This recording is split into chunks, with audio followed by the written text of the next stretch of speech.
The Trumpet.com update from Jerusalem. Hello everyone, this is Flurry reporting for The Trumpet.com in Jerusalem. Remember when Mohammed Morsi was voted into power in Egypt and we were told not to worry because the military had all the power? Well, yesterday Morsi fired Egypt's top military leaders, including the defense minister, Field Marshal Mohamed Hussein Tantawi.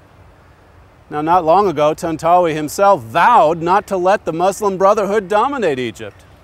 It was an authoritative signal that the military has no intention of giving the Brotherhood free rein, the Washington Post said on July 16th. That was less than a month ago. That was around the same time the New York Times told us how revealing it was that the Egyptian media stood behind the military. As Mr. Morsi moved this week to challenge the generals, the Times wrote on July 14th, the state media have quickly allied with the generals, persistently undercutting the new president while still ostensibly honoring his position. That apparently contradictory result has made it clear who still holds the real power over the Egyptian bureaucracy. Shortly before that quote, on July 5th, a columnist at the Toronto Star told us the Egyptian army controlled the defense, the interior and foreign ministries, and the purse strings of Egypt. He wrote, Morsi has been reduced to being mayor of Egypt. Now, yesterday, the so-called mayor sacked the Egyptian military hierarchy. Morsi's grip on power tightened just last week after he fired the head of general intelligence following the terrorist attack in northern Sinai that killed 16 Egyptian policemen. And then yesterday, he followed that act by firing the defense minister, the Army Chief of Staff, and the commanders of the Navy, Air Defense, and Air Force. These maneuvers, the New York Times now tells us, cemented a major shift in power in Egypt.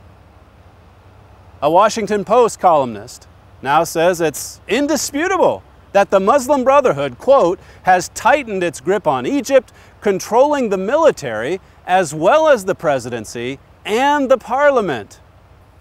Now, in reading all of the coverage from the last 24 hours or so, you would never really know that it was the major media that told us at the beginning that the Arab Spring in Egypt was a victory for freedom and democracy.